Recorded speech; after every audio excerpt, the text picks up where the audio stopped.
Welcome to the African History Network show. It is Sunday, September 11th, 2022, and we are live. Calling numbers 313-778-7600, 313-778-7600. We're broadcasting right here on 910 AM Superstation WFDF here in Detroit, and on our Facebook fan page, The African History Network, The African History Network, and our YouTube channel, Michael Imhotep, Imhotep. Well, the whole world was shaken. And the whole world has been talking about Queen Elizabeth II. It took place Thursday, September 8th, 2022. We got the news late morning, I guess it was. And there's been a ton of media coverage, a ton of news articles written about the passing of Queen Elizabeth II.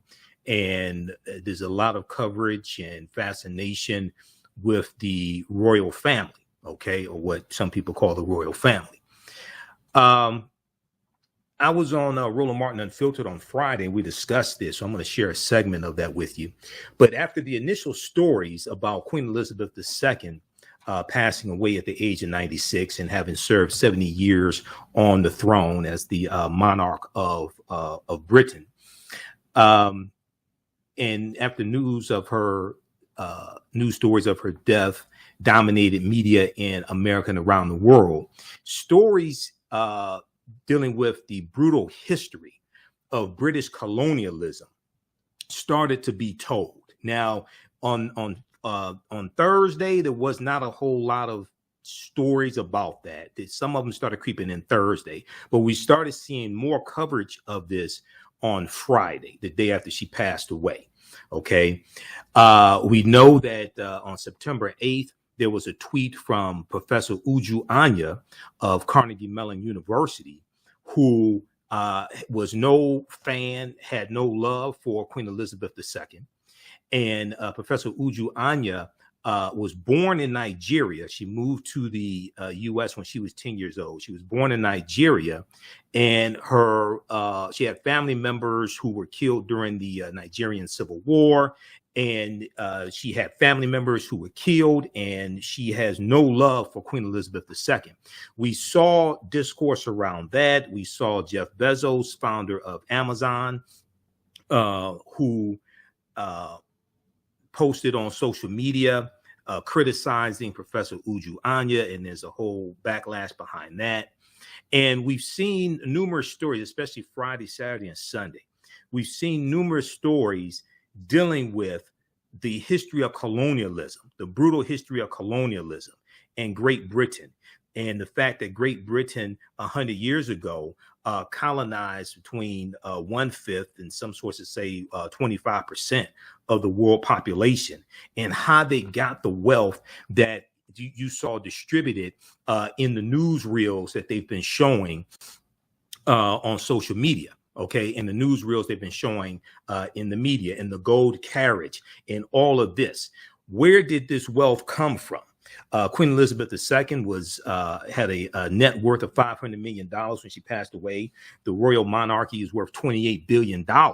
Okay, where did this money come from? So while I was on the air on Friday, I saw the story from the New York Times. In Africa, the Queen's death renews a debate about the legacy of the British Empire. Now we're seeing also stories about Caribbean nations wanted to separate from the Commonwealth, wanted to declare themselves a republic and separate from the Commonwealth as well. We see an increase or a renewed talk regarding Caribbean nations getting reparations. Today on MSNBC, I saw, I think it was on Yasmin Vesuvian show. They were in Kingston, Jamaica. They interviewed the brother who's the head of the Universal Negro Improvement Association. They also interviewed a brother who's a Rastafarian. We know the UNIA, the Universal Negro Improvement Association, started in Jamaica in 1914, founded by Marcus Garvey. And they're talking, and they have no love for Queen Elizabeth II. We know Jamaica was a colony of Great Britain. Okay, and it's still part of that. It's part of the Commonwealth. And Jamaica was hijacked from the Spanish by the British in 1655 when the when the British go to war with Spain. Okay, and they're fighting over these different territories, and they get Jamaica from Spain in 1655, because we know it was in 1494 that Christopher Columbus conquered Jamaica for the Spanish crown, King Ferdinand and Queen Isabella. So we're starting to see more conversations, more news stories, more articles, more cable news stories about the history of Great Britain, slavery, colonialism, and the brutality they inflicted on these African and Caribbean nations and India, Asian nations, etc. So we're going to talk about that on today's show. And then also we'll give you class number 1 of my new 8-week online course, Ancient Kemet, the Moors and the Ma'afa, Understanding the Transatlantic Slave Trade, what they didn't teach you in school, started up Saturday, September 10th. You can still register for this 8-week online history class. It's going to blow your mind. And we do the sessions live. All the sessions are archived and recorded, so you can go back and watch it anytime. Visit our website, TheAfricanHistoryNetwork.com, TheAfricanHistoryNetwork.com. You can register for it there. As soon as you register, you can watch Saturday's class, the class we just did Saturday. Next class is going to be Thursday.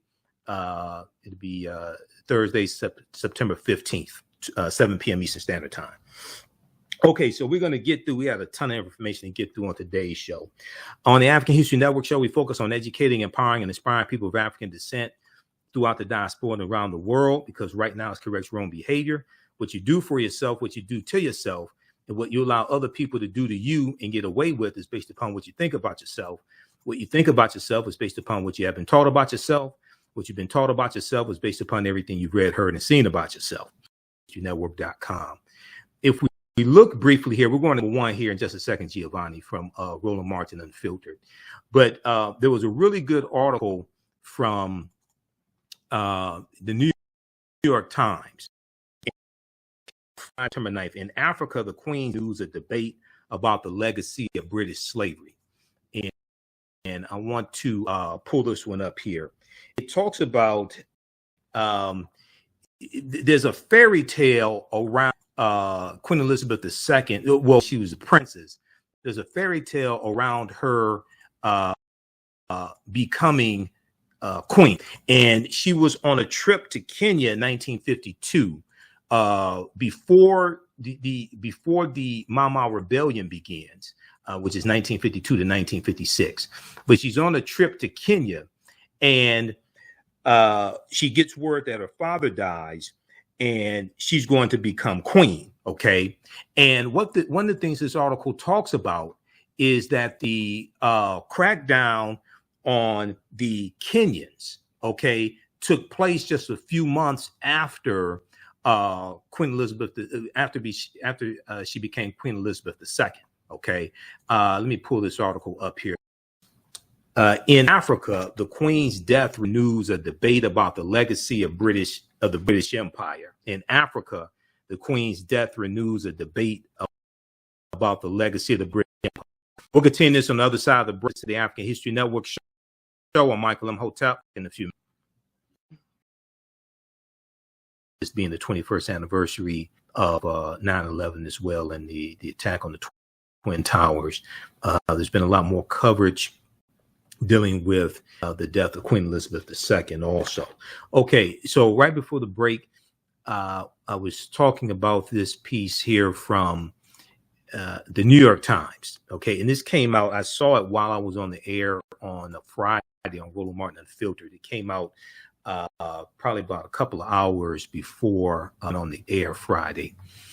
And the name of this article is In Africa, the Queen's death renews a debate about the legacy of the British Empire. In Africa, the Queen's death renews a debate about the legacy of the British Empire.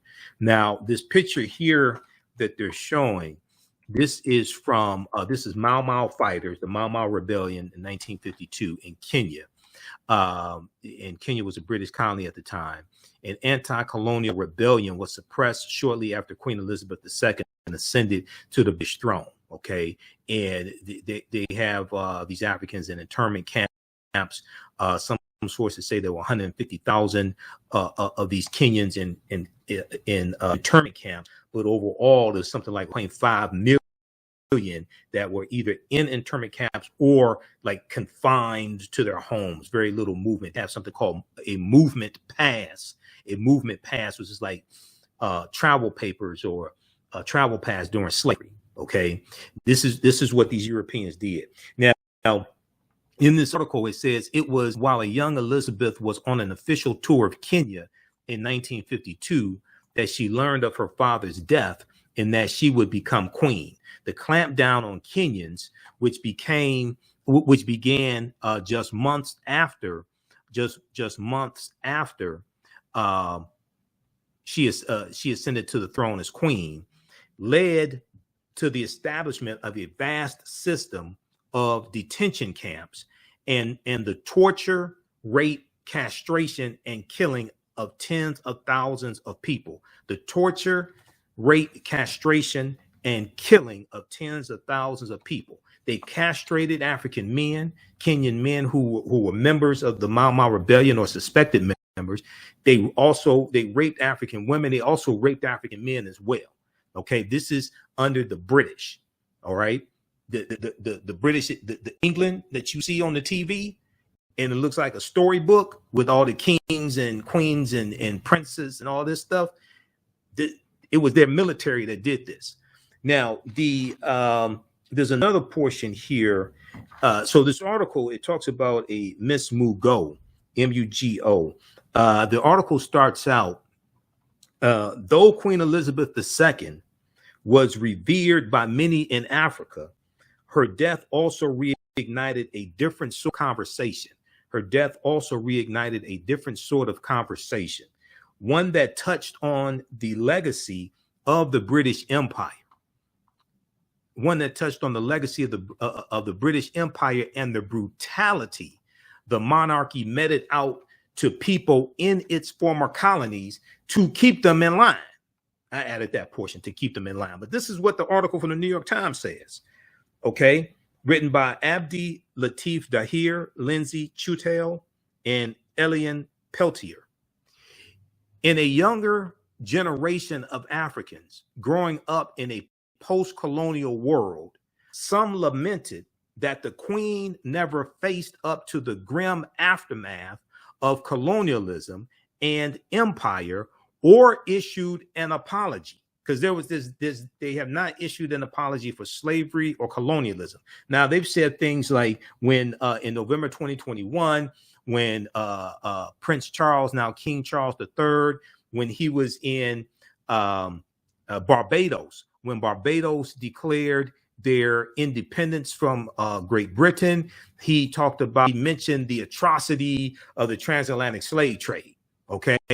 And he said it was if I remember correctly, he said it was abhorrent. Okay. So they'll say things like this. Oh, it was so horrible. Oh, it was abhorrent.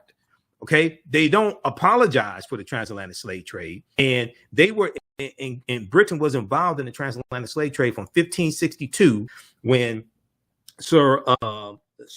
when John Hawkins got involved in 1562 up until now. They abolished the international transatlantic slave trade in 1807. We've talked about this here on the show before. This is where all this history comes together. All this history comes together with politics, current events, everything. All right. 1807, Great Britain abolishes the international transatlantic slave trade, which means bringing Africans into their country and their colonies to enslave them, but also going to capture them, going to buy them, etc. They abolished that. Great Britain enters into international treaties with other European nations to do this. The U.S. abolishes the international transatlantic slave trade January 1st, 1808. U.S. Congress passes the law March 2nd, 1807 to abolish the international transatlantic slave trade. The U.S. also enters into international treaties. Okay, but even though Great Britain abolished the international transatlantic slave trade or their involvement in it in 1807, slavery was still legal in their colonies, in Britain and their colonies until 1834. So they're involved in slavery from 1562 to 1834. Okay, so yeah, you abolished it, but how many billions of dollars did you make in those 200 plus years that you were involved in it? And when you all got involved in it, Great Britain dominated the transatlantic slave trade. The Industrial Revolution that starts in the 1790s in Manchester, England, was largely fueled by the production of cotton. The majority of that cotton that England produced was from slave labor. So it's like, because I saw some Europeans on social media today trying to give Great Britain credit for ending the transatlantic slave trade or ending slavery, their involvement in slavery in 1834. But then you paid reparations to 46,000 British slave owners. You took out a loan to pay them 19 million pounds. You didn't pay reparations to the 800,000 enslaved Africans you set free. And it's like the arsonist setting fire to the house, and then the arsonist calls the fire department. The fire department comes, the arsonist says, "I'm the one that called you." The news cameras show up. The arsonist jumps in front of the news cameras and say, "I saw the whole thing. I'm the one that calls the fire department." Then the arsonist gets the key to the city from the mayor, and they get a call from the governor. But the people whose house is burned down, nobody cares about them.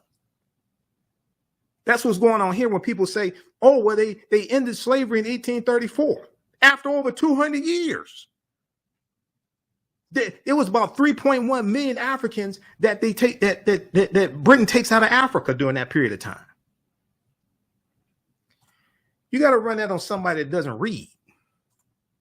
So in a younger generation of Africans growing up in the post-colonial world, back to the article from the New York Times, in a younger generation of Africans growing up in a post-colonial world, some lamented that the Queen never faced up to the grim aftermath of colonialism and empire or issued an apology. They said they wanted to use the moment to recall the oppression and horror parents and grandparents endured in the name of the crown, and to urge for the return of crown jewels like the ones stolen out of South Africa, rare massive diamonds taken from the continent. Now, Alice Mugo, M-U-G-O, a 34-year-old lawyer in the Kenyan capital of Nairobi, she said, "You can look at the monarchy from the point of view of high tea and nice outfits and charity. But there's an ugly side. There's also the ugly side. And for you to ignore the ugly side is dishonest. And for you to ignore the ugly side is dishonest." Now, Miss Mugo, Alice Mugo, said she recently found her grandmother's movement pass. These are like travel papers during slavery. Her movement pass issued when the British colonial government in Kenya declared a state of emergency to help suppress the anti-colonial Mau Mau rebellion, who were fighting for their land because the British invaders had taken the land away from most of the land away from the Kenyans. The movement passes restricted the free movement of Kenyans in their own land. Okay. I would say that's kind of like gentrification right now in Detroit, but we ain't gonna go there.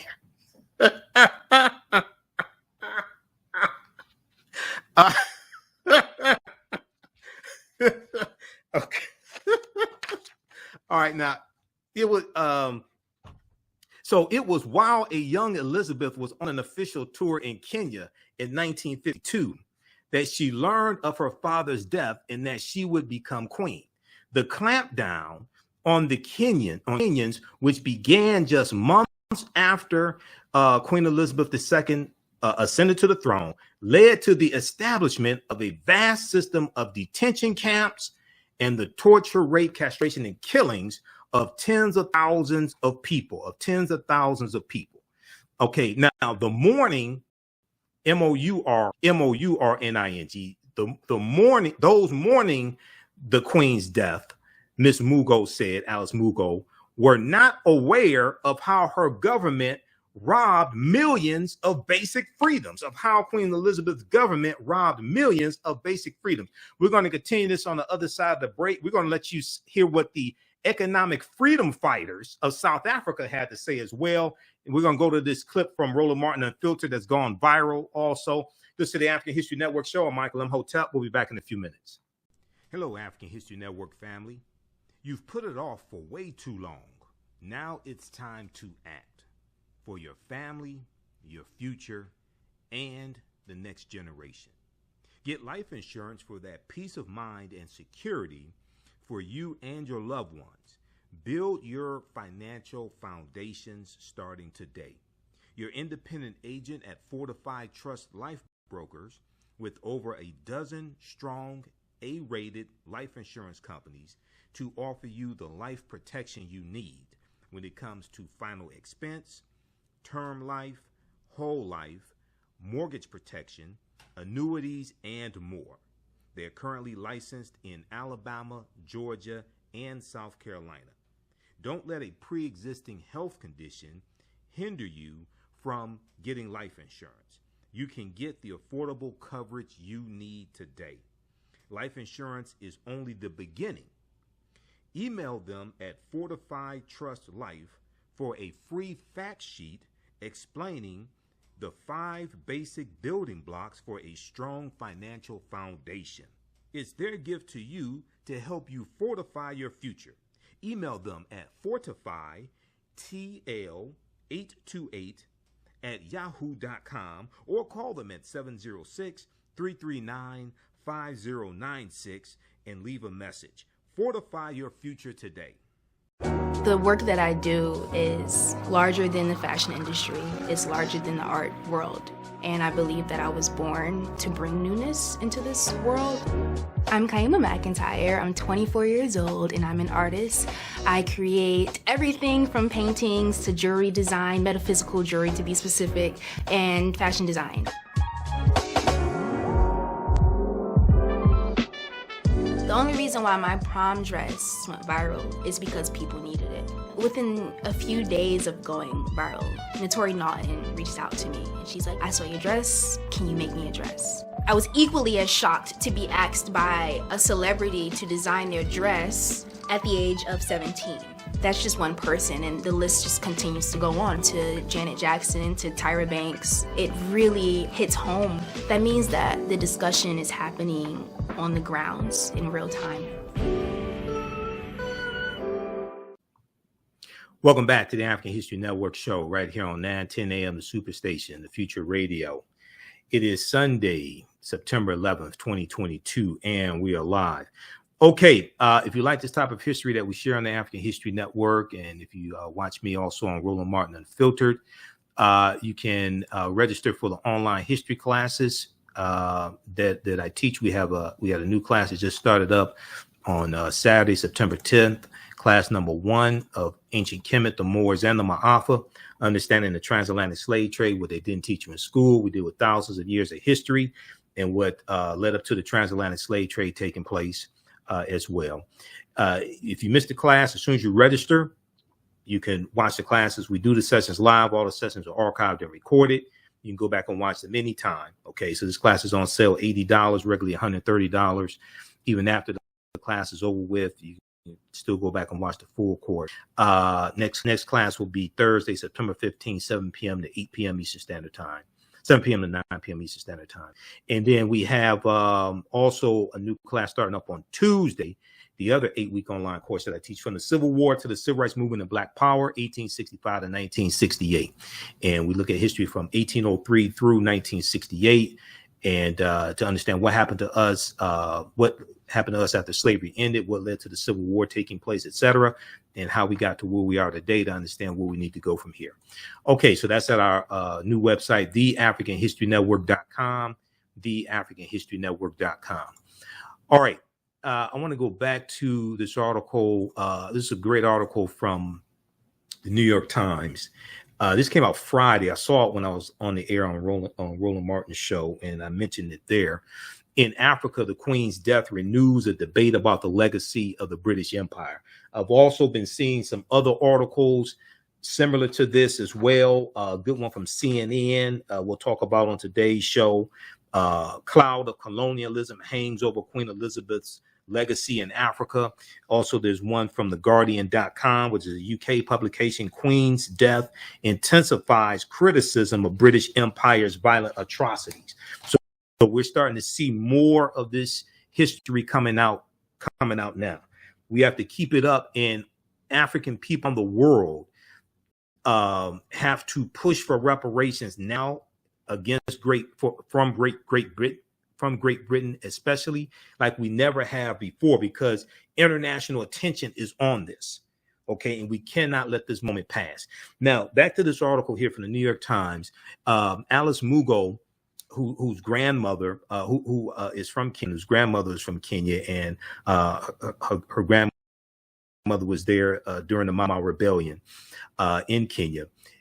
She said those mourning the Queen's death were not aware of how Queen Elizabeth's government robbed millions of basic freedoms. Now, similar sentiments were echoed by African political party, the Economic Freedom Fighters, which said in a statement that it would not mourn the Queen, quote, because to us her death is a reminder of a very tragic period in the country and Africa's history. Okay, they went on to say the Queen they wrote was the, quote, head of an institution built up, sustained, and living off a brutal legacy of dehumanization of millions of people across the world. And we know at one point in South Africa, it was a colony, the British colonized South Africa as well. The British get South Africa in the Berlin Conference of 1884 and 1885. I talked about that in my broadcast on Thursday, the 3-hour broadcast I did on Thursday. Also, when I was on Roland Show as well, we talked about I mentioned the Berlin Conference of 1884 and 1885, where 14 European nations meet in Germany, and they carve up they carve up Africa into colonies because they have been fighting, killing each other for so long. And they realized Africa was large enough for them to stop fighting and killing each other, and they could all benefit from Africa. And so they redrew the boundaries in Africa, and they redrew the boundary lines around the natural resources that the respective nations wanted. This is a Berlin Conference of 1884 and 1885. Okay. And if we look at this here, this is a good article from thoughtco.com, thoughtco.com. The Berlin Conference to Divide Africa, the Berlin Conference to Divide Africa, the colonization of the continent by European powers. Okay. Now, this is a drawing here of what's taking place. All these Europeans, there were nobody of African descent there to represent Africa. These are all Europeans making these decisions. All right. Now, if we look at this quickly here, the Berlin Conference was Africa's undoing in more ways than one. The colonial powers superimposed their domains on the African continent. By the time independence returned to Africa in 1950, the realm had acquired a legacy of political fragmentation that could neither be eliminated nor made to operate satisfactorily. Okay. Now, if we look at this here, okay, so the purpose of the Berlin Conference in 1884, at the request of Portugal, in the Portuguese first ones involved in the transatlantic slave trade in 1441. In 1884, at the request of Portugal, German Chancellor Otto von Bismarck called together the major Western powers of the world to negotiate questions and end confusion over the control of Africa. German Chancellor Otto von Bismarck appreciated the opportunity to expand Germany's sphere of influence over Africa and hoped to force Germany's rivals to struggle with one another over territory. Okay. At the time of the conference, 80% of Africa remained under traditional and local control. What ultimately resulted was a hodgepodge of geometric boundaries that divided Africa into 50 irregular countries, this new map of the continent of Africa was superimposed over 1,000 indigenous cultures and regions of Africa. The new countries lacked rhyme or reason and divided coherent groups of African people and pushed together disparate groups of African people, groups that didn't get along. Okay. Now, this map here, it shows you African colonization after the Berlin Conference, 1884, 1885, and it shows you the different nations that Britain gets, but who gets which nations. And Britain got a lot out of this. Countries represented at the Berlin Conference. 14 countries were represented by a plethora of ambassadors. When the conference opened in Berlin, November 15th, 1884, the countries represented at the time included Austria-Hungary, Belgium, Denmark, France, Germany, Great Britain, Italy, the Netherlands, Portugal, Russia, Spain, Sweden, Norway, which was unified from 1814 to 1905. Sweden, Norway, Turkey, and the United States. Of these 14 nations, France, Germany, Great Britain, and Portugal were the major players in the conference, controlling most of colonial Africa at the time. Okay, now I want to go to this clip here from Roland Martin Unfiltered. And we started out talking about Professor Uju Anya of Carnegie Mellon University and Jeff Bezos comment she made about Queen Elizabeth II, and then Jeff Bezos criticizing her comments. And then we started talking about Queen Elizabeth II, British colonialism, and slavery. Okay, let's go to this clip, Giovanni. Now let's talk about Queen Elizabeth II. First of all, what's quite interesting, Prince Charles actually spoke today. And if you want to show, which is strange to me, I really don't understand this here.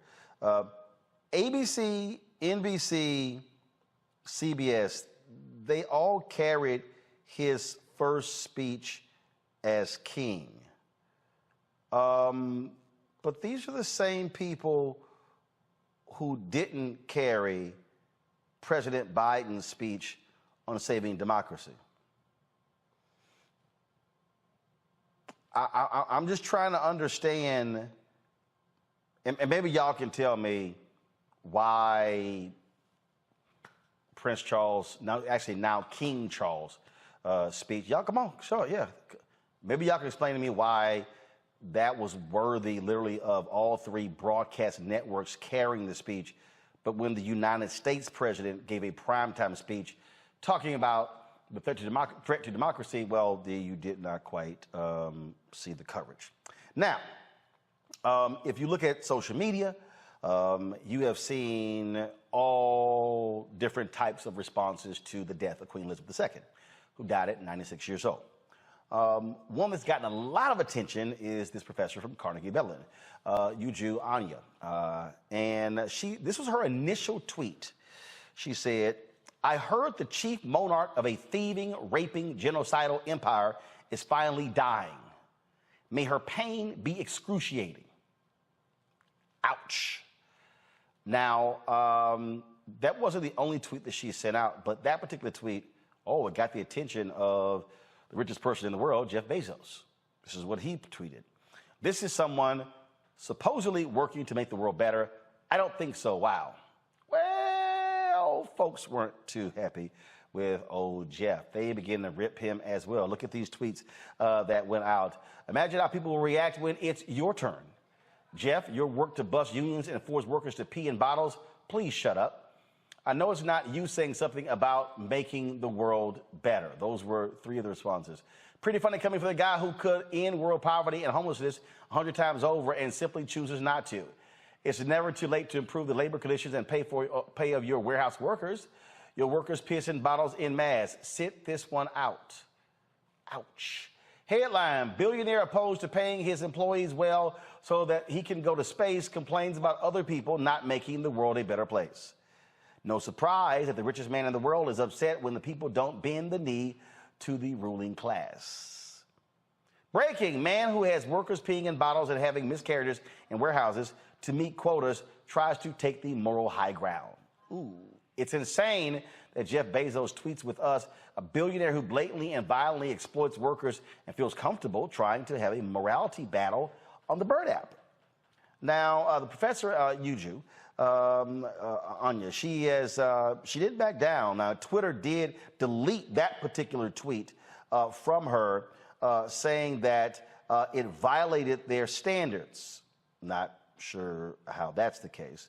But when you begin to look at her Twitter feed, boom, she said, if anyone expects me to express anything but disdain for the monarch who supervised a government that sponsored the genocide that massacred and displaced half my family and the consequences of which those alive today are still trying to overcome, you can keep wishing upon a star. Yeah, I don't think she's going to be backing down from any of that. There was some other, I'm looking at some other tweets that she had posted. Again, she had, all kind of different tweets. She did respond to Jeff Bezos. She said, "May everyone you and your merciless greed have harm in this world. Remember you as fondly as I remember my colonizers." Wow. Again, her tweet that spurred a reaction. Carnegie Mellon did offer a response. This was what they posted. They said, "We do not condone the offensive and objectionable messages posted by Uju Anya today on her personal social media account. Free expression is core to the mission of higher education. However, the views she shared absolutely do not represent the values of the institution, nor the standards of discourse we seek to foster." So here's what's interesting. And this was a tweet here that Uju retweeted. "Reminder that Queen Elizabeth is not a remnant of colonial times. She was an active participant in colonialism. She actively tried to stop independence movements, and she tried to keep newly independent colonies from leaving the Commonwealth. The evil she did was enough." She was talking about this article here. This woman was, it says she was tortured with axes during Kenya's struggle for independence from British colonial rule. As Britain celebrates the platinum jubilee of its monarch, this old fighter wants to send her a message: let Elizabeth bring what belongs to me. Let's go to my panel here. I find it's very interesting when I said this last night, Michael, it's very interesting when people, they have this view that when someone passes, you in the first 24, 48 hours, first week, you can't say anything bad about them. You hear the phrase, you can't say anything good about somebody, don't say anything at all. I saw a video, Dale Hughley, he said that people should have compassion when someone dies. But I saw these pieces, I saw this back and forth, and these tweets from Uju Anya, and she talked about how her family was devastated, how they were massacred. And in fact, there was an interview that she gave, and she said this to the person in the interview. She said, "I am the child and sibling of survivors of genocide. From 1967 to 1970, more than 3 million civilians were massacred when the Igbo people of Nigeria tried to form the independent country." And I said this, and I think it's important for us to say it. So people are angry that individuals who dealt with genocide because of British colonial rule are not celebrating her life the way they want them to. Yet again, people gladly condemned Fidel Castro. And so this goes to what I always talk about: the person that controls the narrative controls how we think and feel. And frankly, the view in this country is don't say anything bad about Queen Elizabeth II because she was a great, wonderful, happy person, and ignore colonial rule and its impact on indigenous people. Well, you know, Roland, this is one of the reasons why the Black Star Media Network is so important. And last night I did a 3-hour broadcast dealing with Queen Elizabeth II, British colonialism and slavery, because I watched a lot of the coverage all day long on MSNBC. That's basically what I had it on all day, watching MSNBC, and they didn't deal with any of that history. Okay, the opulence, when they showed all the footage and going back decades, and they showed the gold carriage drawn by 30 horses, and they show all the people in their regalia and things like this. They don't talk about the British colonialism that exploited people, tortured people, enslaved people to create the billions of dollars. So you see that opulence displayed, So when now within the last maybe 3 hours, New York Times just published an article. In Africa, the Queen's death renews a debate about the legacy of the British Empire, and it deals with Kenya and the Mau Mau Rebellion. Okay, when you go, I did a lot of research yesterday on Queen Elizabeth, but also on Great Britain. When you look at how many African countries they got from the Berlin Conference of 1884, okay, and you look, they got the Gambia, Nigeria, where that sister's from, okay, they got Ghana, Sierra Leone, they got Kenya, Tanzania, Malawi, Zambia, Zimbabwe, South Africa, okay. When you go talk to those African people who have relatives who were killed by the British Empire, they have no love for her. They have no love for King Charles III. May 19th, 2022, when Meghan Markle married Prince Harry, I did a 2-hour broadcast, and I said, Black people watched the royal wedding and got teary-eyed, but you forgot about the transatlantic slave trade. Because I said she married into, this is no disrespect to Meghan Markle, I said she married into a family of colonizers. They're not colonizers because they're white. They're colonizers because Britain colonized 1/5 of the world population 100 years ago. 1/5 of the world population was under British rule. And they didn't rule with kindness. They didn't rule with a smile. They ruled with brutality. So I don't wish anything ill on Queen Elizabeth II. I sure as hell don't miss her. And I hope some more join her. Seriously. Go study the history of the British Royal Empire and how they got what they got. These are some demons. These are colonizers. That's it. I understand. I may have expressed it differently than Uju Anya, but I totally understand what she's saying, because those were her relatives who were massacred by these white supremacists, by these colonizers, who then want to put a handshake and a smile. They won't even have a conversation about reparations with Jamaica. Jamaica's about to sue them for reparations. They won't even have a conversation about reparations. So I have no love lost for them. Here are some, Etan Thomas, former NBA player, Kelly, he posted a couple of videos on his Twitter feed. I thought, might as well play both of them. Just want to give folks a look at this. So check this out. In 2022, Her Majesty Queen Elizabeth II became the first British monarch to celebrate a Platinum Jubilee. The celebrations took place over a 4-day bank holiday. Millions of Brits partook in street parties, and people around the world joined in on the celebrations. But is celebrating the British monarch harmless fun, or does it normalize the monarchy's long history of colonialism? And is it a celebration of British imperialism? Here are 4 ways in which the British royal family has benefited from colonialism. They have historically benefited from the enslavement of human beings. In 1562, John Hawkins was the first Englishman to include African people in his cargo. He traded these people for ginger and sugar. On his next voyage in 1564, Queen Elizabeth I funded a vessel for his journey. The British East India Company was formed in 1600 to exploit trade with Southeast Asia. They did that by colonizing land and exploiting people through the transatlantic slave trade. The figure who signed the Royal Charter allowing this all to happen was also Elizabeth I. Between 1690 and 1807, an estimated 6 million Africans were transported from Africa to the Americas on British or Anglo-American ships. The royal family and the British Parliament protected the trade. After Elizabeth I's death, the Royal African Company was established in 1660 by the Duke of York. The company transported more than 187,000 slaves who were often branded DY, for the Duke of York. It's difficult to say how much the royals benefited from slavery, but many say it funded the entire British treasury. And it's safe to say that much of the monarch's significance, power, and wealth stems from the enslavement of Africans. Lucy Worsley, the chief curator of Royal Historic Palaces, says that all royal palaces from the 17th century have an element of money which was derived from slavery, including Kensington Palace and Hampton Court. The royal family was built on a legacy of stolen land, goods, and atrocities. Queen Elizabeth II's largest diamond, the Kohinoor, was stolen from a 10-year-old prince in India along with his land in the 19th century. It was transferred to Queen Mary in 1911 and was handed down to the current queen. Both India and Pakistan have asked for the diamond's return, but it's still very much owned by the crown.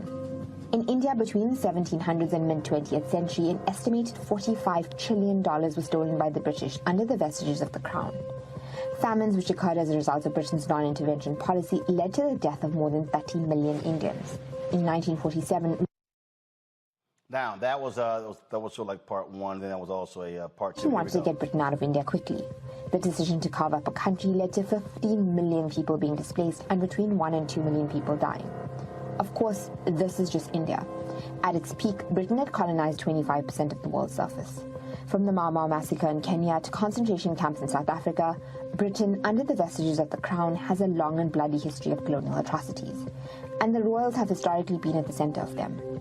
The prestige of the Commonwealth. The Commonwealth is an organization of 52 independent member states. What it actually is a collection of former British colonies and Rwanda and Mozambique.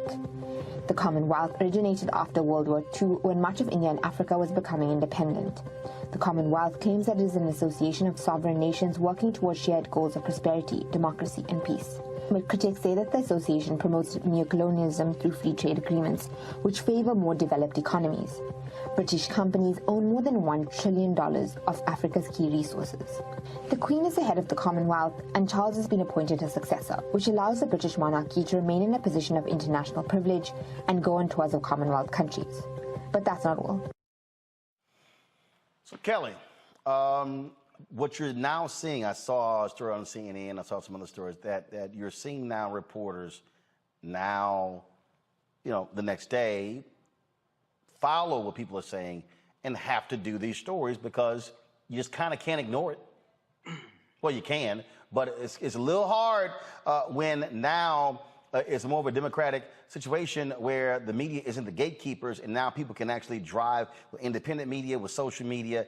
So they're not talking about it. The public still can. I think it's one of the many benefits that we take for granted when it comes to social media. And that is, like you said, the gatekeeping of information by mainstream media is no longer. We can actually seek out real information, the truth, if you will, about pretty much anything we want to find out. When it comes to the death of Queen Elizabeth, it is interesting to me how, my timeline has been split. You have the people who love talking about, the royals and all the glitz and the glam, and, they're mourning her death. But on the other side, similar to the professors, do you see what her and her family have destroyed over the course of 70 years and even beyond that, on both ends of the timeline? I think you cannot take away the fact that whenever you are in power to this degree, you can be a nice person individually, but at the end of the day, you got that power by being just demonic, such as Michael said. I didn't want to say that word, but it really is several crimes against humanity, several unethical decisions, several evil decisions that brought about this monarchy, this level of power. So I understand people's pain and to some extent celebration of her passing, because it marks the end of an era. And considering how her successor, her son, is not necessarily nearly as favored as she has been, I'm curious to see just how strong the Commonwealth is going to be after, the funeralization of her and him being crowned and all those things. I'm curious to see how he is going to try and keep it all together if it's even possible in this day and age, because again, we have the information necessary to research and to frankly rebel against this properly, because we know what happened, we know how they got their wealth, and people want their things back. They want their diamonds back, they want their wealth back, they want their prestige and their dignity back, and people are going to fight for that. Countries are going to fight for that. Hello, African History Network family. You've put it off for way too long. Now it's time to act for your family, your future, and the next generation. Get life insurance for that peace of mind and security for you and your loved ones. Build your financial foundations starting today. Your independent agent at Fortified Trust Life Brokers, with over a dozen strong A-rated life insurance companies to offer you the life protection you need when it comes to final expense, term life, whole life, mortgage protection, annuities, and more. They're currently licensed in Alabama, Georgia, and South Carolina. Don't let a pre-existing health condition hinder you from getting life insurance. You can get the affordable coverage you need today. Life insurance is only the beginning. Email them at Fortified Trust Life for a free fact sheet explaining the 5 basic building blocks for a strong financial foundation. It's their gift to you to help you fortify your future. Email them at fortifytl828@yahoo.com or call them at 706-339-5096 and leave a message. Fortify your future today. Welcome back to the African History Network show right here on 910 AM Superstation Future Radio. All right. If you like this type of information, also, you can support the African History Network, $ the AHN show through Cash App, $ the AHN show through Cash App, also through PayPal, paypal.me/the AHN show. Visit our new website, theafricanhistorynetwork.com. We have the information there. And this helps us keep doing the research, stay on the air, keep broadcasting, pay some of the bills, etc.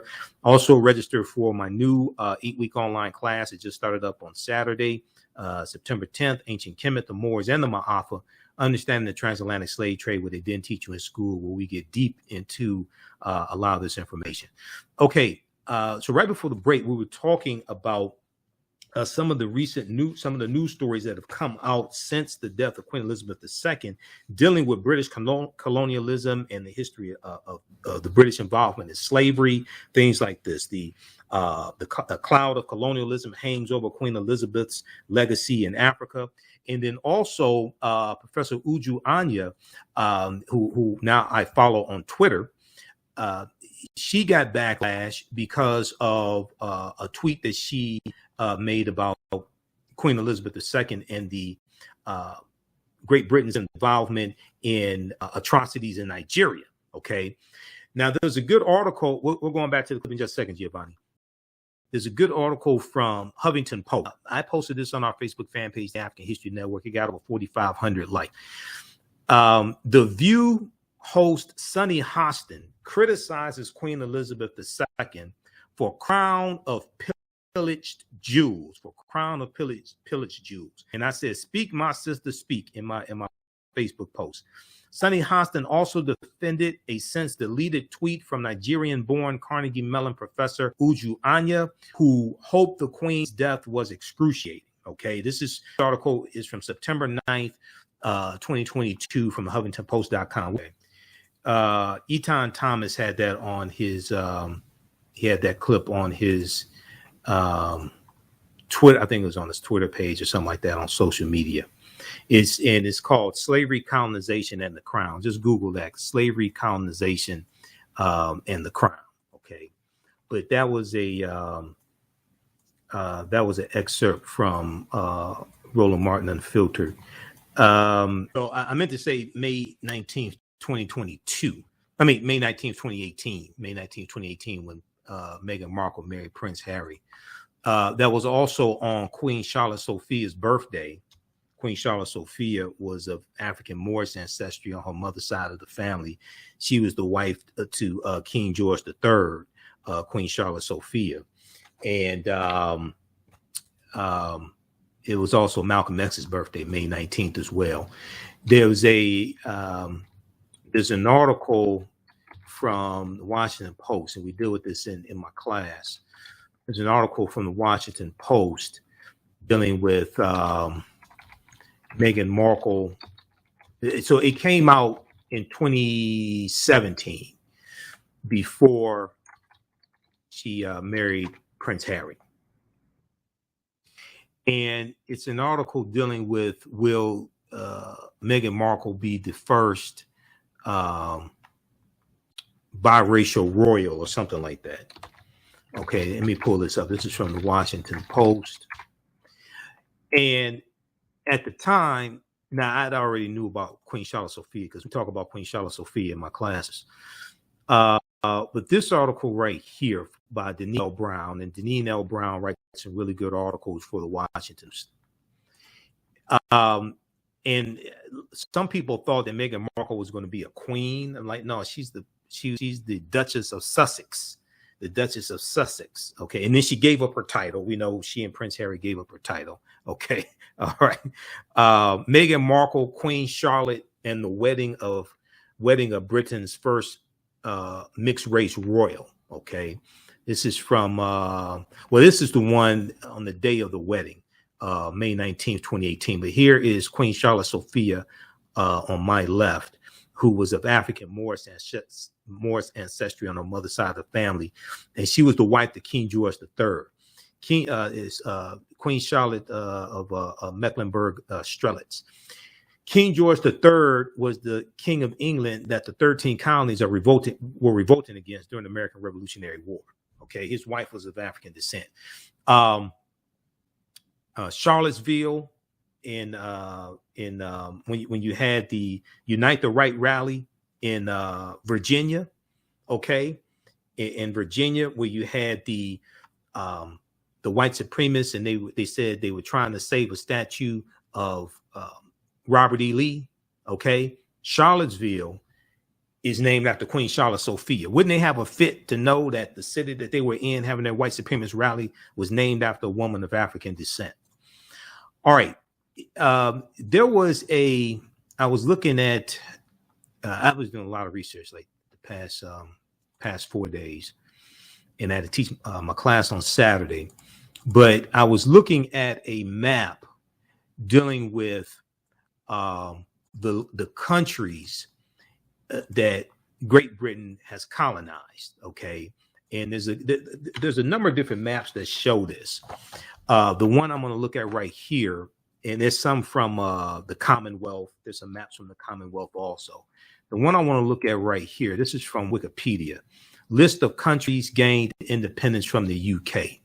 List of countries that gained independence from the UK. Because this map shows you, there's some maps that show you it shows like the flags of those nations. This map shows you the actual names of the nations. That's why I want to show you this here. Okay. This one shows the actual names of the nations.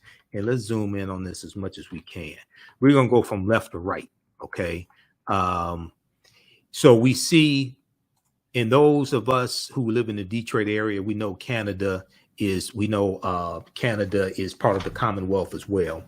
Right. So you have Canada in 1931. They gained their independence from Great Britain. United States, 1776, American Revolutionary War, but they kept slavery. They fought for their freedom, but not ours.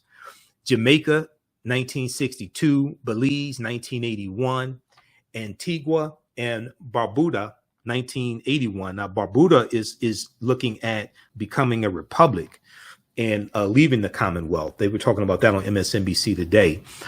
St. Kitts and Nevis, 1983. St. Lucia, 1979. St. Vincent and the Grenadines, 1931. Guyana, 1966. Trinidad and Tobago, 1962.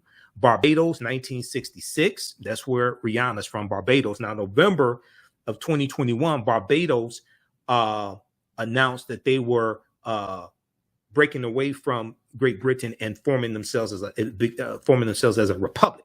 Okay, they already had declared their independence in 1966, but here they're forming themselves as a republic, and so that Queen Elizabeth would not be the head of state anymore. Grenada, 1974. Dominica, 1978. The Bahamas, 1973. Okay. Then we go over to Ireland, 1922. Malta, 1964. Cyprus, 1960. Jordan, 1946. Iraq, 1932. Kuwait, 1961. Bahrain, 1971. Qatar, 1971, Pakistan, 1947, India, 1947. That's India, Mahatma Gandhi, the racist Mahatma Gandhi. He was a racist. He did not like African people. He did not like South Africans. There's some very disparaging things Mahatma Gandhi said about African people. Myanmar, 1948, Sri Lanka, 1948. United Arab Emirates, 1971, Yemen, 1967. Then we go to the African nations. And these are nations that the U.S. got from that Great Britain got from the Berlin Conference of 1884 and 1885. Gambia, 1965. Sierra Leone, 1961. We're coming up on a break. All right. We'll continue this on the other side of the break. Listen to the African History Network show. I'm Michael Imhotep. We'll be back in a few minutes. Welcome back to the African History Network show right here on 910 AM, the Superstation, Future Radio. Calling numbers 313-778-7600. 313-778-7600 is the call-in number if you have a question or comment. Okay, I want to go back to this map, and then we're going to go to clip number 2 from CNN, Giovanni. So this map that I have up, now this is from Wikipedia. This is from the Commons on Wikipedia. List of countries that have gained independence from the UK, from the United Kingdom. List of countries that have gained independence from the United Kingdom. We know the United Kingdom is made up of Britain, Scotland, and Wales. But those in control, this was the British Empire. Okay, and at one point, about 100 years ago, about 1/5 of the world's population, and some sources say 25% of the world's population, was under British rule. They were colonies of Great Britain. So when we look at these African countries, these are countries that the U.S. got, Great Britain got basically from the Berlin Conference of 1884 and 1885 that we talked about a few minutes ago.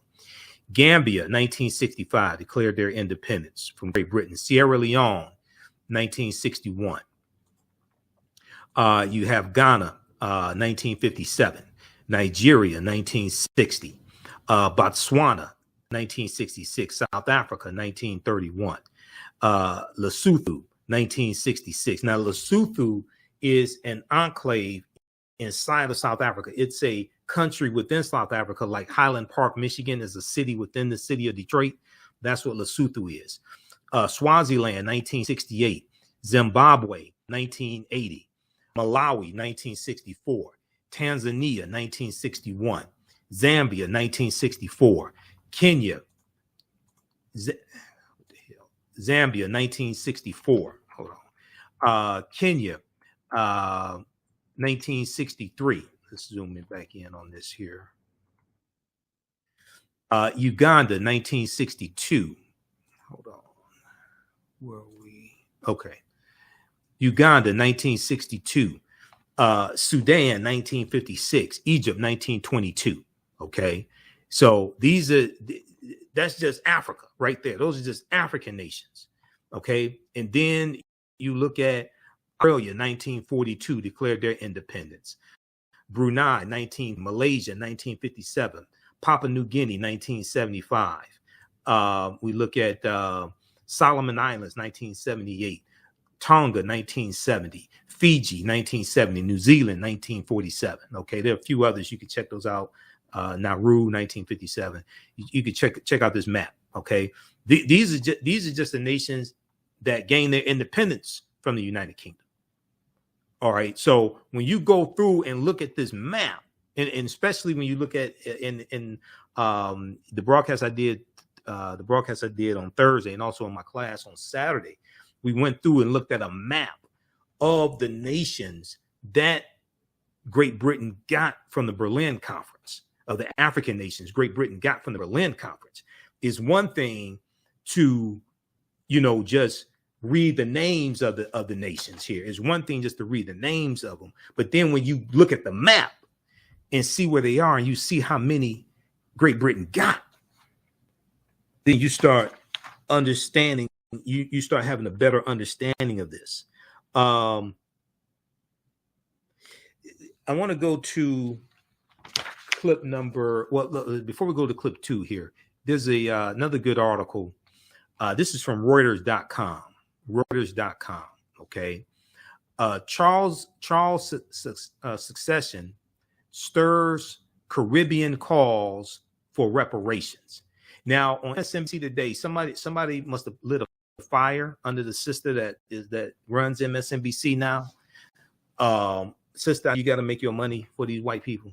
I totally understand that, but they were in Kingston, Jamaica today, interviewing the head of the Universal Negro Improvement Association. Now, hopefully they do that on Monday. It's one thing to do it on Saturday and Sunday when not a lot of people are not watching. Hopefully they continue this on Monday and Tuesday. Have them on Morning Joe on Monday morning. Have them on Morning Joe. Have the discussion about reparations on Morning Joe Monday morning. Okay, but they were in Kingston, Jamaica, and talking about Jamaica wanting reparations from Great Britain and the atrocities that happened in Jamaica. But this article right here from Reuters.com, Charles secession stirs Caribbean calls for reparations, removal of monarch as head of state, removal of monarch as head of state. Okay, now the ascension of King Charles to the British throne has stirred renewed calls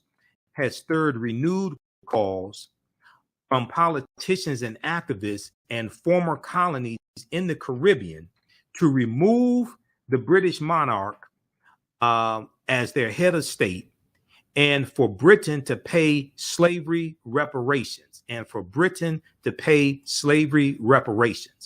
Now, King Charles succeeds his mother, Queen Elizabeth II, who ruled for 70 years and died on Thursday afternoon, September 8th. The Prime Minister of Jamaica said his country would mourn Elizabeth, and his counterpart in Antigua and Barbuda ordered flags to half staff until the day of her burial. But in some quarters, there are doubts about the role a distant monarch should play in the 21st century. Earlier this year, some Commonwealth leaders expressed unease at a summit in Kigali, Rwanda, about the passage of leadership, of the 56 nation club from Elizabeth to Charles. That's the Commonwealth, the 56 nations that make up the Commonwealth. And an 8-day tour in March of 2022 by now heir to the throne, Prince William, and his wife, Kate Middleton, to Belize, Jamaica, and the Bahamas, was marked by calls for reparation payments and an apology for slavery. Now, we covered that tour that they did. We covered that here remotely because I wasn't there on location. We covered it here on the African History Network show, and we dealt with how those African people in those Caribbean nations were calling for reparations.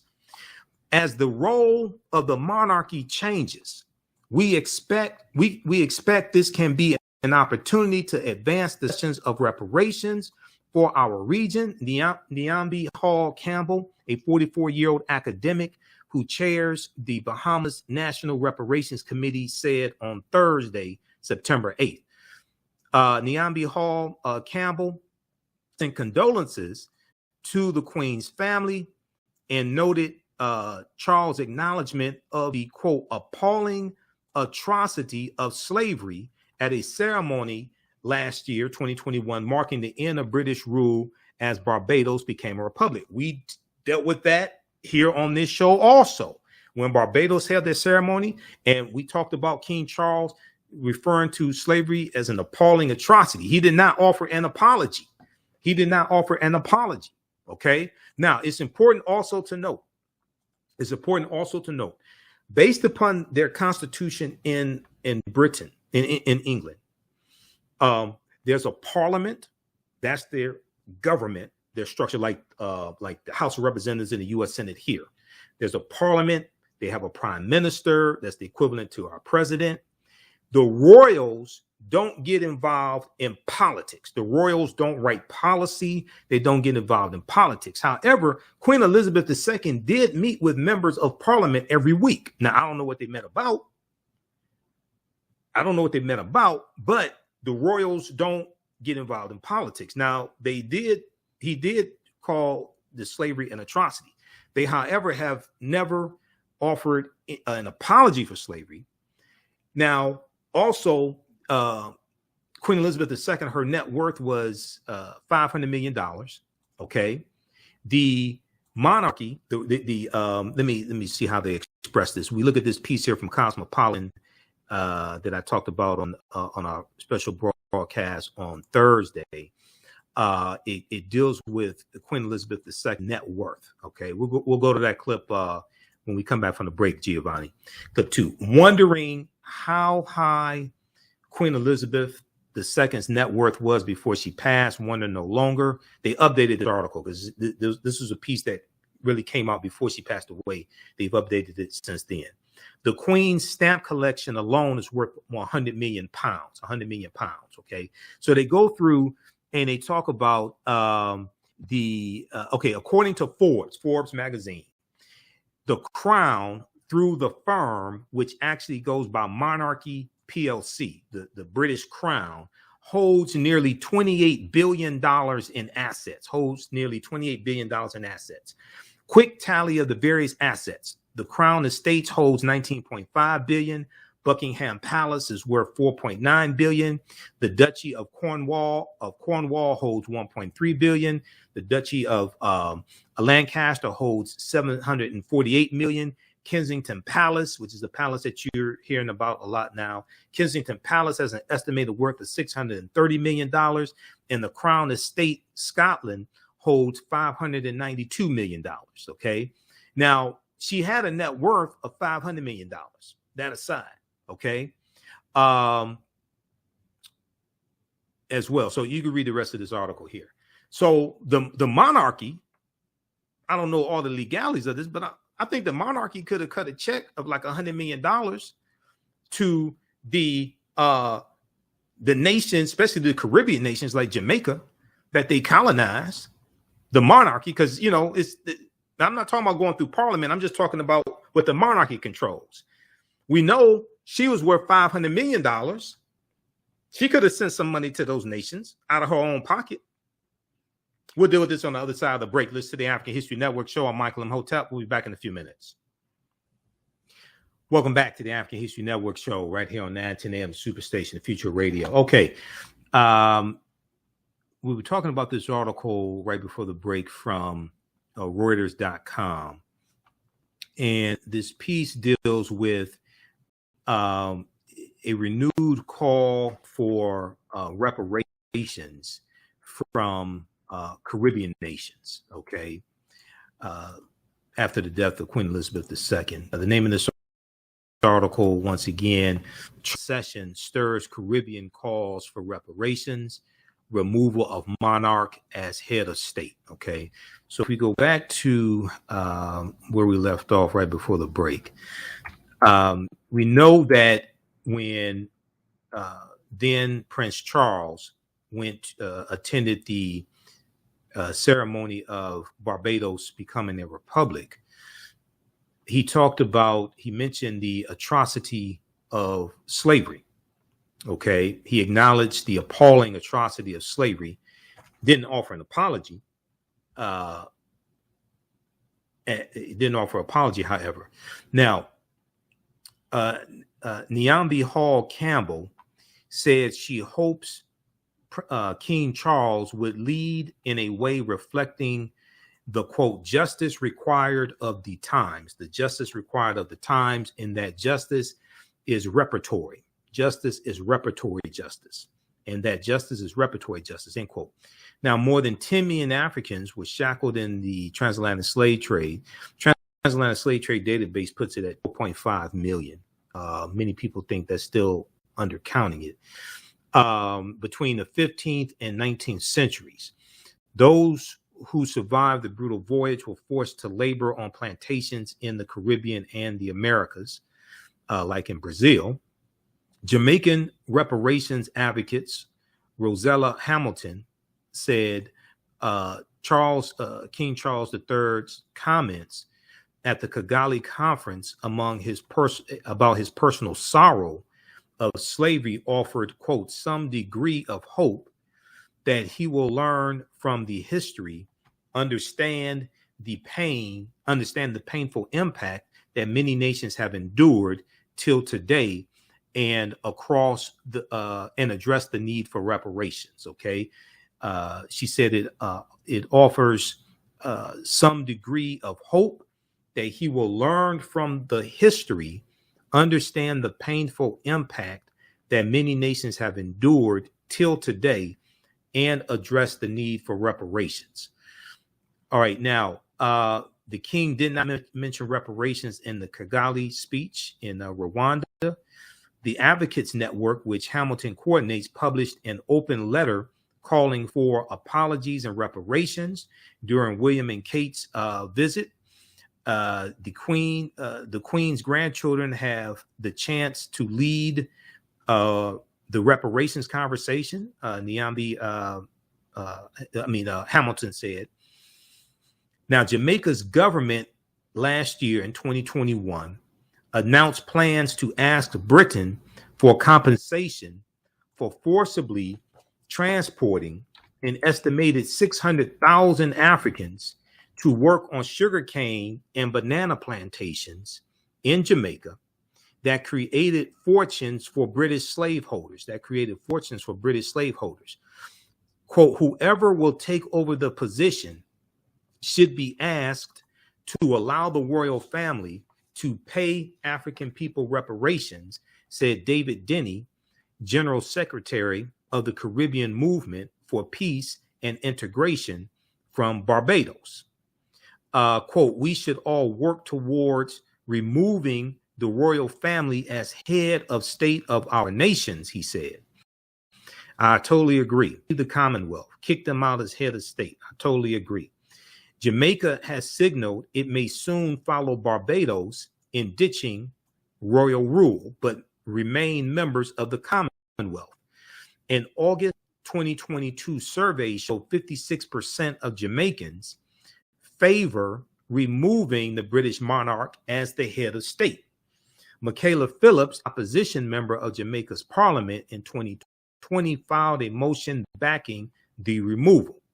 Quote, I am hoping, as the prime minister has said in one of his expressions, that he would move faster when there is a new monarch in place, Phillips said on Thursday. Okay, so check out the rest of this article here.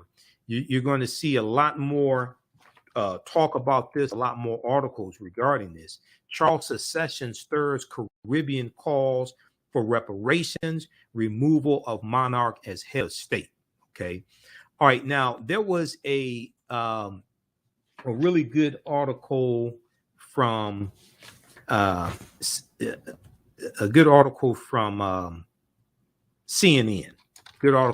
CNN called "Cloud of Colonialism Hangs Over Queen Elizabeth's Legacy in Africa." Cloud of Colonialism hangs over Queen Elizabeth's legacy in Africa. And I posted this on, I think I posted on my personal page on Facebook. Okay. I don't remember if I posted on our fan page or not. But this ties into this next clip that I want to go to. Now, this clip here, I actually posted on my Instagram page, Michael Imhotep on Instagram. And we posted this on our Facebook fan page, the African History Network. Okay. And this deals with mixed feelings. This deals with mixed feelings that Africans have regarding the passing of Queen Elizabeth. Let's go to clip 2, Giovanni.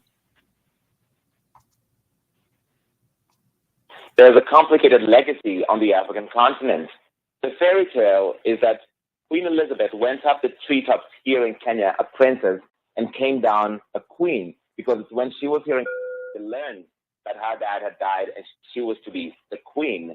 But that also was the start of the 8 years after that the Kenyan colonial government cracked down. The British colonial government cracked down brutally on the Mau Mau rebellion against the colonial administration. They herded more than 1 million people into a concentration camp where they were tortured and dehumanized. And so across the African continent, there have been people who are saying, I will not mourn for Queen Elizabeth because my ancestors suffered great atrocities under her people and that she never fully acknowledged that. And that is why among African Twitter, among Black Twitter and social media, there's been many people who are ungovernable with takes that maybe don't quite follow the official state religion, which is why you see a statement like this from the South African opposition party, the Economic Freedom Fighters, that said, we do not mourn the death of Elizabeth because to us, her death is a reminder of a very tragic period in this country and Africa's history. During her 70-year reign as queen, she never once acknowledged the atrocities that her family inflicted on native people that Britain invaded across the world. If there is really life and justice after death, may Elizabeth and her ancestors get what they deserve. There are people on social media who are calling out this sort of statements for saying this is not the right time, you should honor the dead. But the critics say, when is really the right time to talk about the legacy of colonialism and the many, many after effects that continue to live with us today? But many African leaders are paying tributes to Queen Elizabeth, including the Kenyan President-elect William Ruto, who's called her 70-year reign and guiding of the Commonwealth as admirable. You saw, for instance, a statement from President Muhammadu Buhari of Nigeria that said, my family and the more than 200 million Nigerians have learned with immense sadness of the passing of Queen Elizabeth and the end of her unique and wonderful 70-year reign. She was the only British sovereign known to 90% of our population. And while there are people who supported President Buhari for that, he has gotten a lot of criticism for that sort of sentiment. To use the slang of the times, he's gotten racial for many people seeing him ignoring the impact of British colonialism in Nigeria. Michael. Yeah, honoring the woman, but acknowledging the stain of colonialism.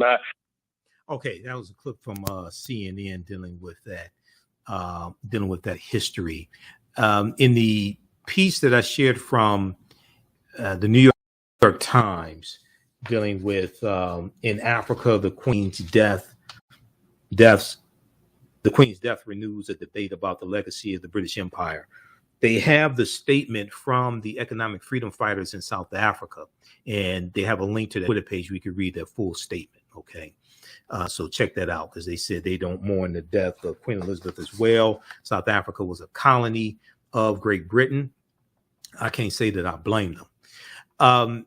A few minutes ago, before a couple of breaks ago, we talked about briefly this article from the Huffington Post, which deals with Sunny Hostin of The View. And I posted this article on our fan page, the African History Network. It got over 5,500 likes. And I said, speak, my sister, speak. I totally agree with Sunny Hostin's comments. And I appreciate her, a celebrity of her stature.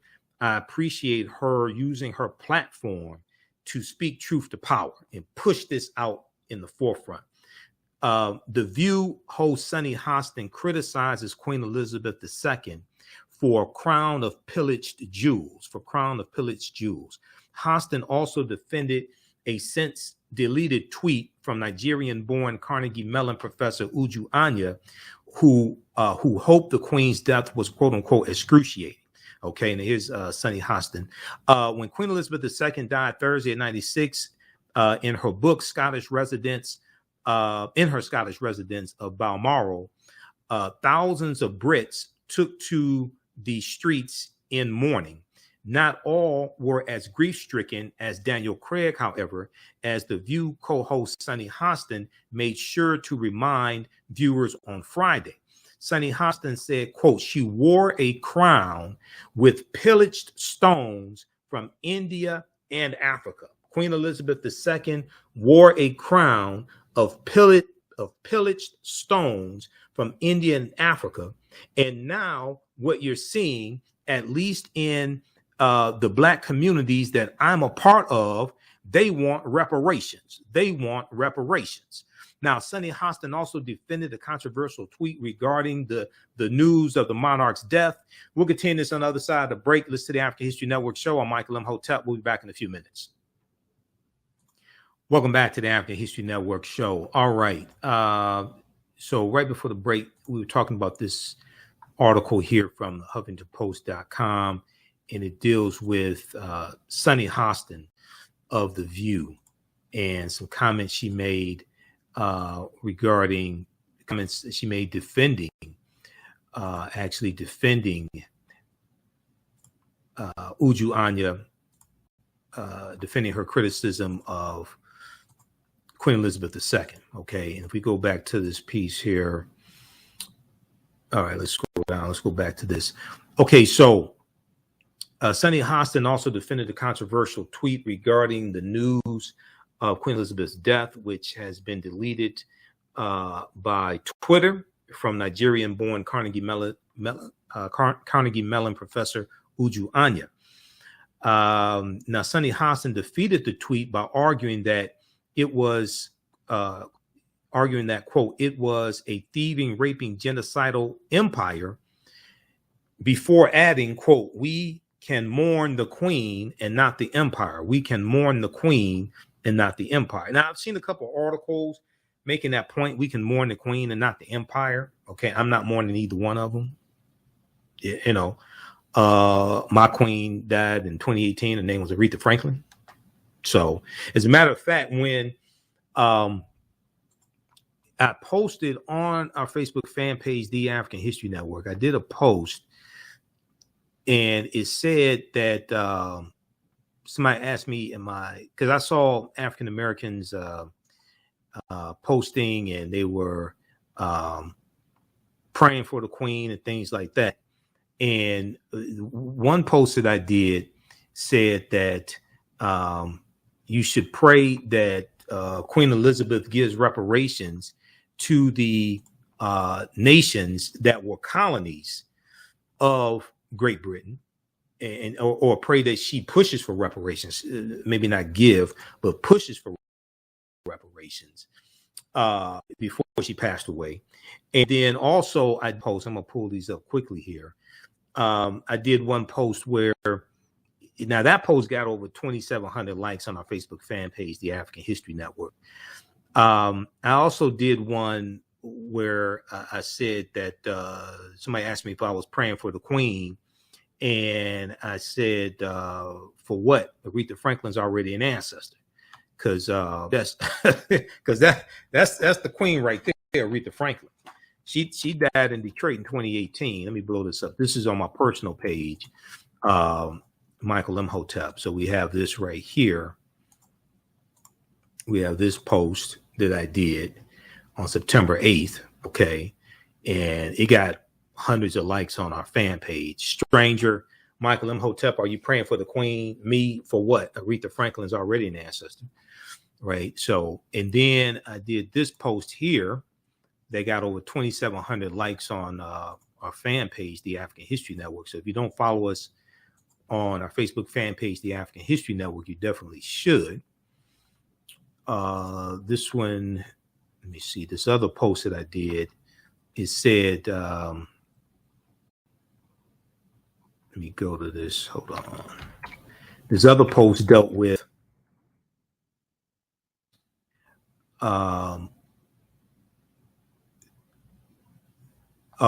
this other post dealt with praying for the queen as well. Queen Elizabeth, let me see if I could find that one also. This dealt with, saying that you should pray she pushes for reparations before she dies. Okay, can we get to that one? All right, we'll try to bring that one up also. I can't find that one right now. But anyway, That one got a huge response as well. Okay, now, oh, this one right here. Let's pull this up. Okay, let me show this here on the screen.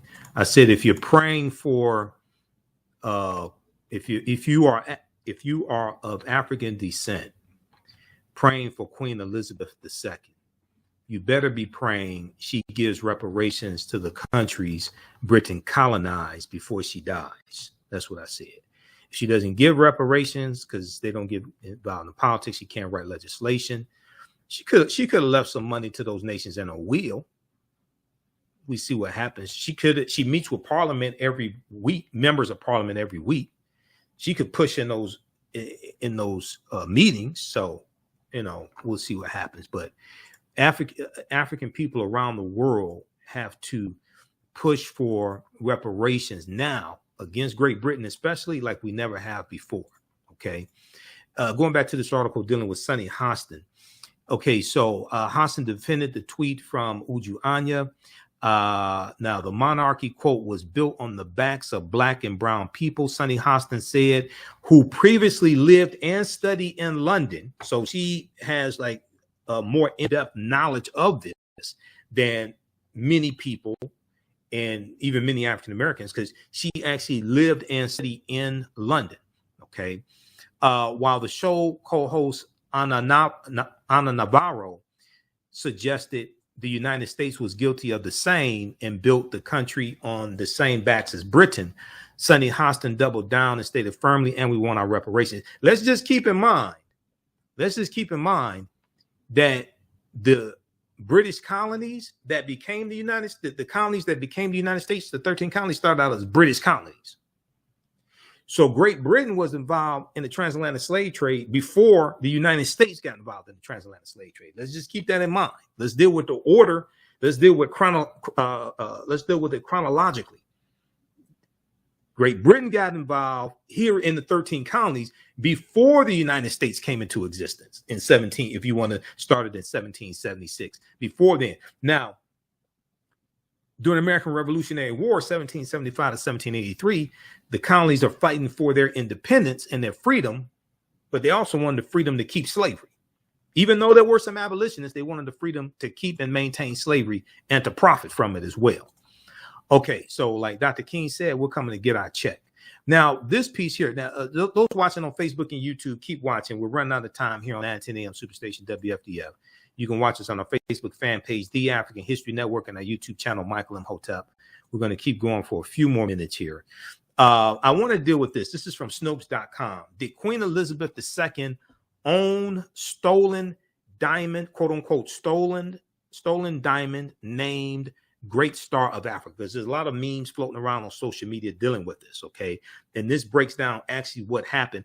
Also, there's a good article from face-to-faceafrica.com from 2019 dealing with this diamond also.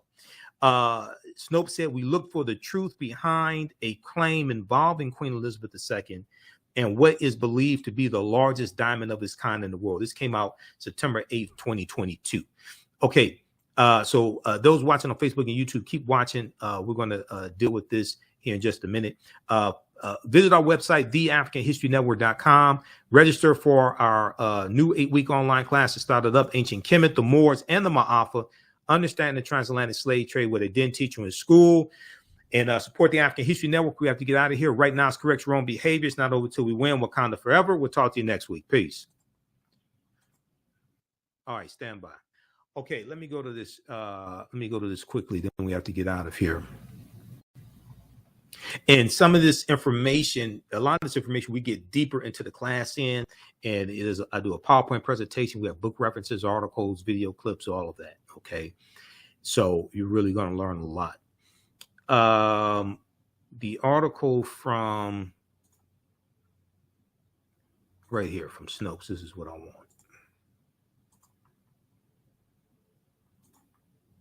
From Snopes.com. Okay, once again, did Queen Elizabeth II own stolen diamond named Great Star of Africa? So Snopes goes through and they investigate internet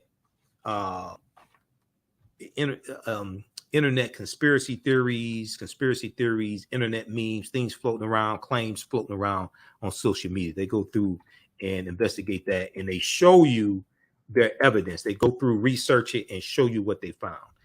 Okay, so they talk about on the morning of Queen Elizabeth II's death at the age of 96, before the news was made public, the Twitter account Africa_archives tweeted, Queen Elizabeth II owns the largest clear-cut diamond in the world, known as the Great Star of Africa.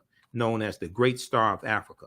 530-carat gem was mined in South Africa in 1905. It was stolen from South Africa. It has an estimated worth of $400 million. Here's the tweet from Africa_archives. Okay. And they show her with the wearing the crown here.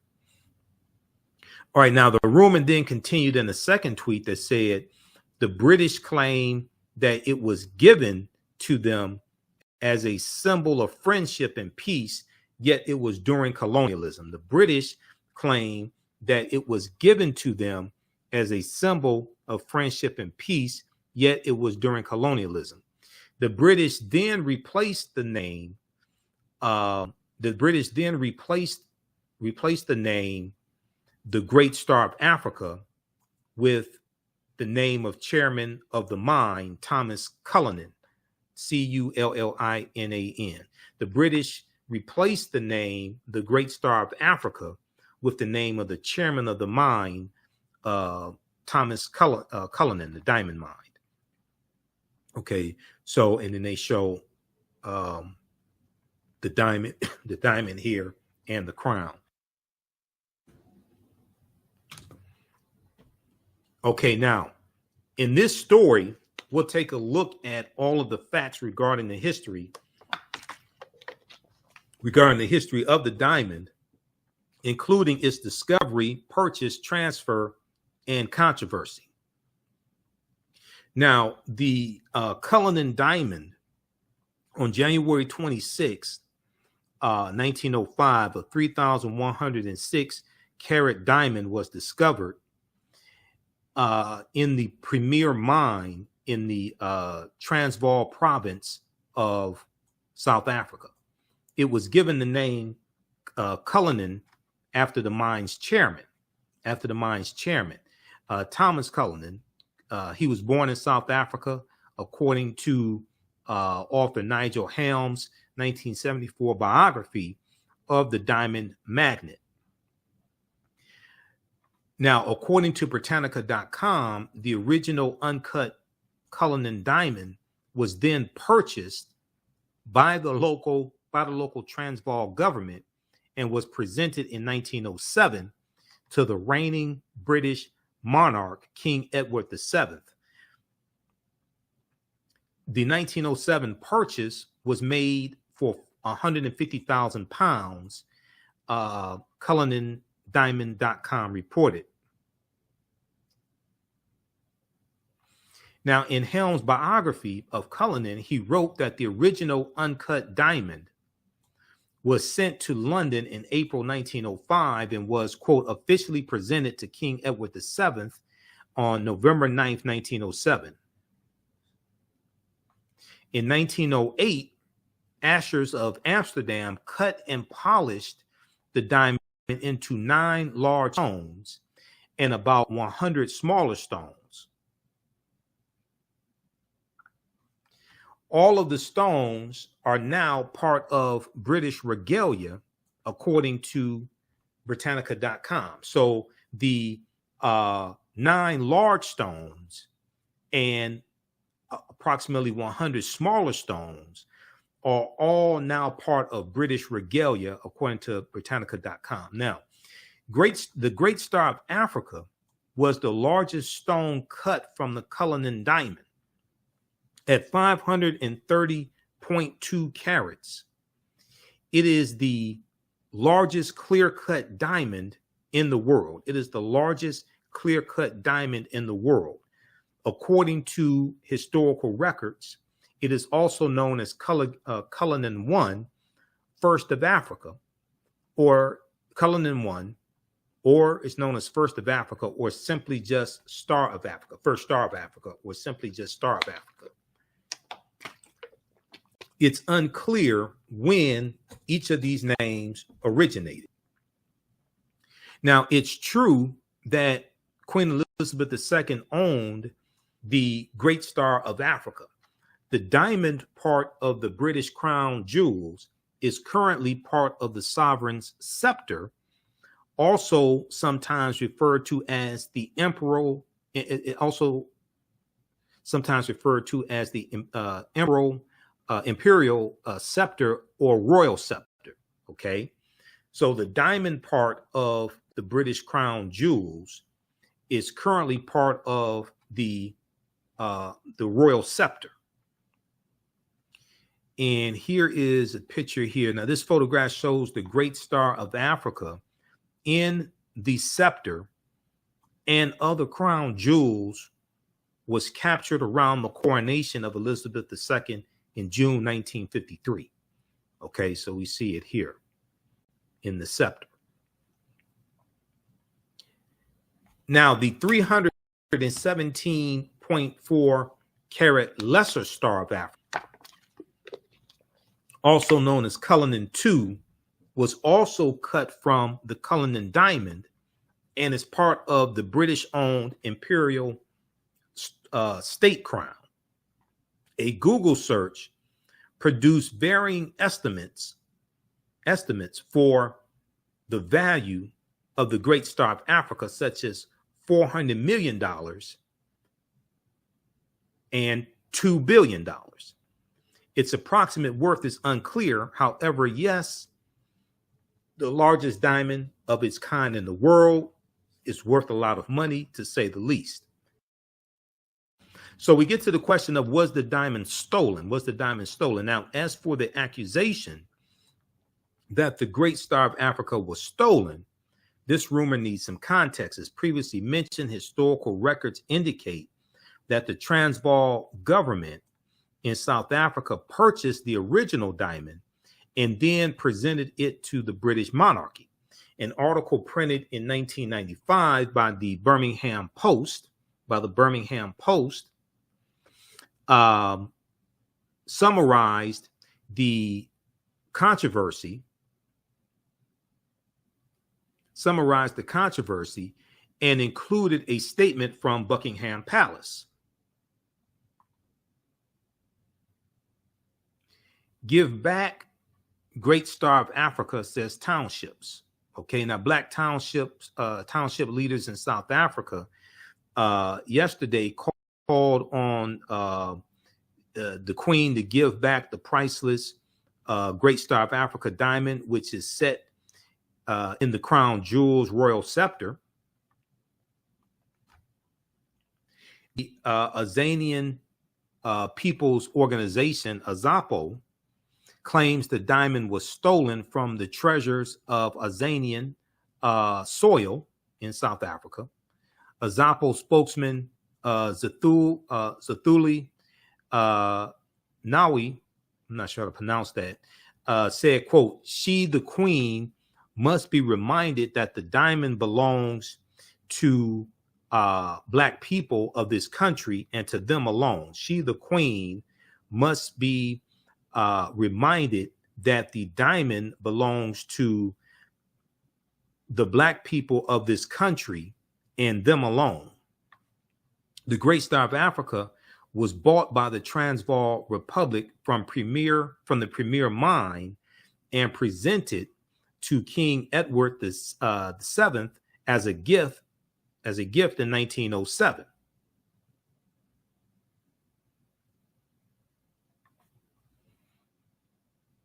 Said a Buckingham Palace spokeswoman. Now, it's true that the jewels originated in African soil, just as the organization claimed. Okay, so that was the article that they were referencing, an article printed in 1995. That's an excerpt of that article. Okay, now they go on to say It's true that the jewels originated in African soil, just as the organization had claimed.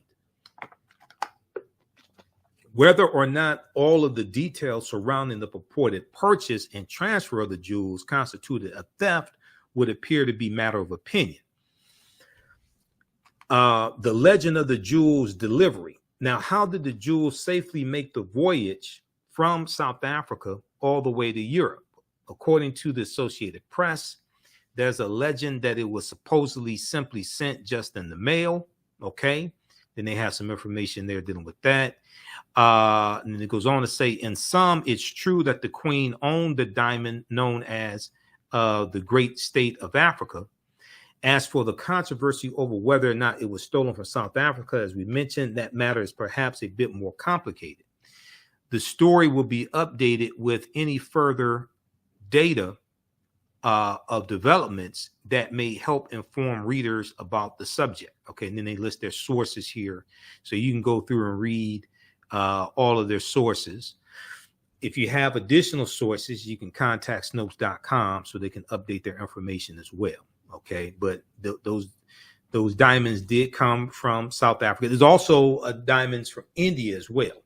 They did come from there as well. So the original post said, okay, there was okay, owns and it said it was stolen from South Africa. It was worth it, but they said that it was I think they said it was purchased, but at a time when South Africa was a colony.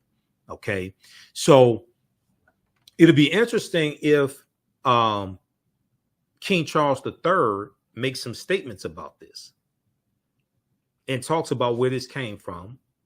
And if he can't talk about, he should be able to talk about it. But if he can't, somebody in Parliament should. Prime Minister should be able to talk about it. Okay, the new Prime Minister should be able to talk about it as well. Okay, now there was a good article from face-to-faceafrica.com, and I saw them post this on their Instagram page. Let me see if we can pull this up. Peace Star of Africa. Face-to-faceafrica.com. Now they had this article in 2019. Okay, 2019 they had this piece. Let me see if we can find this here. A second. How Europeans took. Okay, this one right here, June 3rd, 2019. And they're going to come up with a bunch of ads here, face-to-face.com also. How Europeans, name of this article, how Europeans took the largest diamond from South Africa in 1906. Okay, this is from June 3rd, 2019. Let's look at this quickly here from face-to-faceafrica.com. Give us a thumbs up, give us a heart, give us a like on this if you like this broadcast. Those watching on Facebook and YouTube.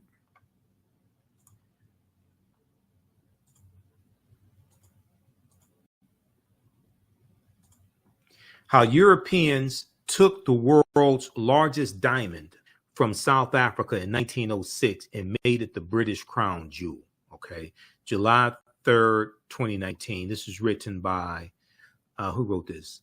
Amos Fofung, Fofung. Okay. And they show Queen Elizabeth II here with the crown and the royal scepter. All right. So you can check out this article as well. Though most African states have successfully recovered some of their taken valuables from colonial masters, the world's largest diamond, referred to as the Star of Africa, that was taken from South Africa during colonization, might never leave the British crown jewel collection. Okay, so read this piece also.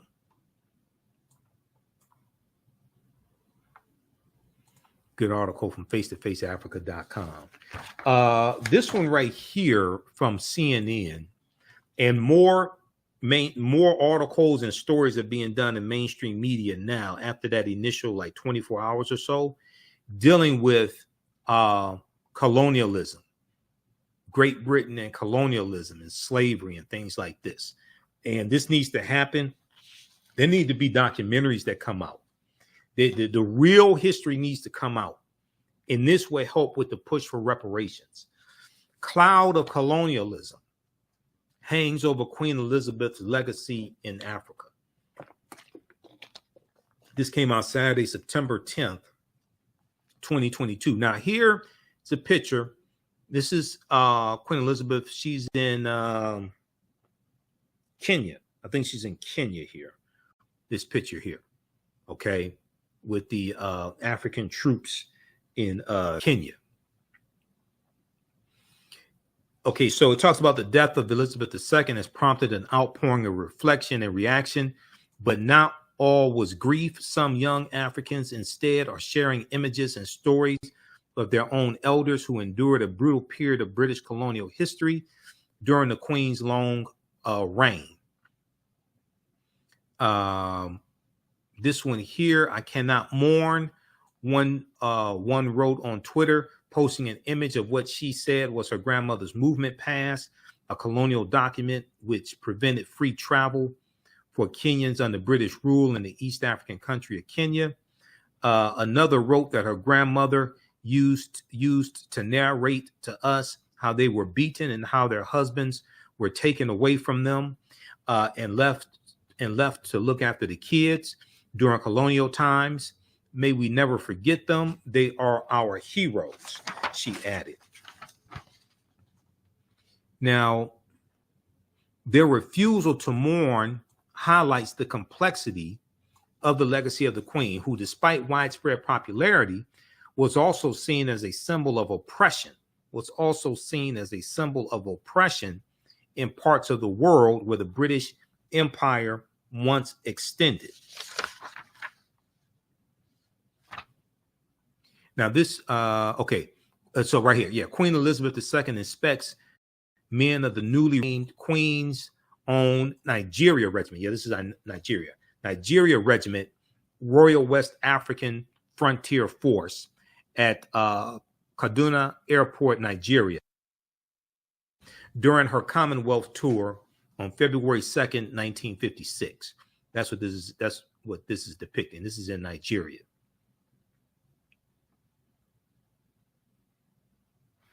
Now, Kenya, which had been under British rule since 1895, was named officially as a colony in 1920 and remained that way until it won independence in 1963.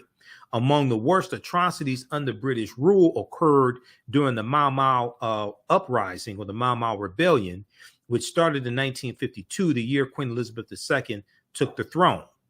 The colonial administration at the time carried out extreme acts of torture, including castration and sexual assault in detainment camps, where as many as 150,000 Kenyans were held. Elderly Kenyans who sued for compensation in 2011 were ultimately awarded 19.9 million British pounds by a British court to split between the more than 5,000 claimants. So yeah, it was about I think it was about 5,300 claimants in that lawsuit. The UK Foreign Secretary at the time, William Hague, Hague, said the British government recognizes that Kenyans were subject to torture and other forms of ill treatment at the hands of the colonial administration. The British government sincerely regrets that these abuses took place and that they marred Kenya's progress towards independence. If you had not have colonized them, they wouldn't have to declare independence. Now, Africa's memory of the Queen cannot be separated from that colonial past. Professor of Communication Farouk Pierogi at Kennesaw State University told CNN, the Queen's legacy started in colonialism and is still wrapped in it. The Queen's legacy started in colonialism and is still wrapped in it. It used to be said the sun did not set over the British Empire. No amount of compassion or sympathy that her death has generated can wipe that away, he told CNN. Okay, so check out the rest of this article here. It's a really good article. Now, here she is with Kwame Nkrumah in Ghana. Okay, Queen Elizabeth II on her way to the Kumasi Durbar with Kwame Nkrumah, president of Ghana, during her tour of Ghana, November 1961. They also show her dancing with Kwame Nkrumah as well. Where is this? Page 6, last page. Okay, here this. Where is this? Nairobi, Kenya, 1952. Okay, right here. Yeah, she's dancing with Kwame Nkrumah. Was that 61? Yeah, Queen Elizabeth II dances with President Kwame Nkrumah of Ghana during her visit to Accra, Ghana in 1961. All right. So check out this article also, and you're going to see more like Cloud of Colonialism. What's the name of this? Cloud of Colonialism hangs over Queen Elizabeth's legacy in Africa.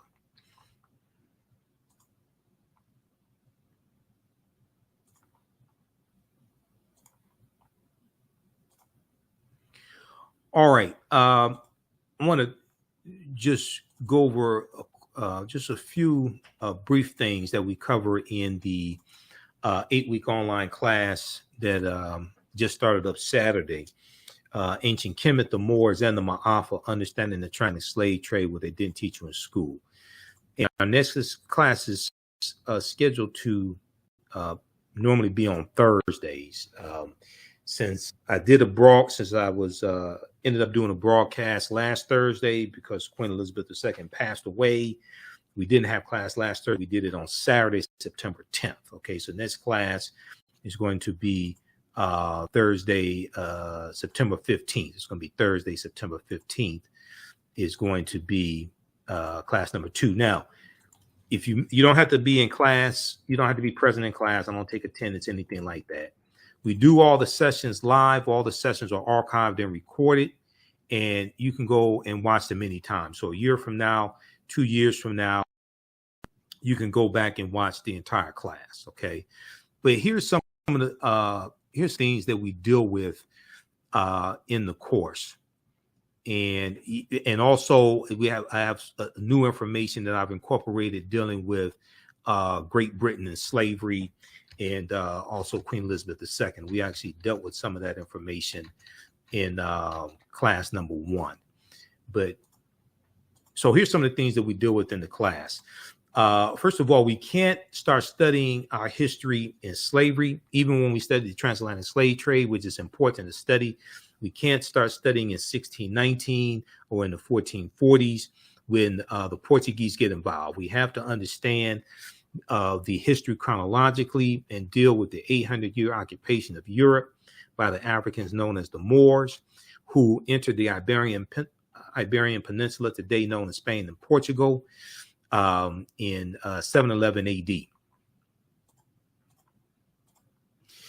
This course not only deals with the transatlantic slave trade, but thousands of years of history that leads up to the transatlantic slave trade taking place.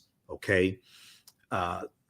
We know that August 20th, 1619 marked the 400th year anniversary. August 20th, 2019, I should say, marked the 400th year anniversary of those 20 and odd Africans who came into Point Comfort on the White Lion pirate ship, August 20th, 2019. Okay. In what will later be called the colony of Virginia,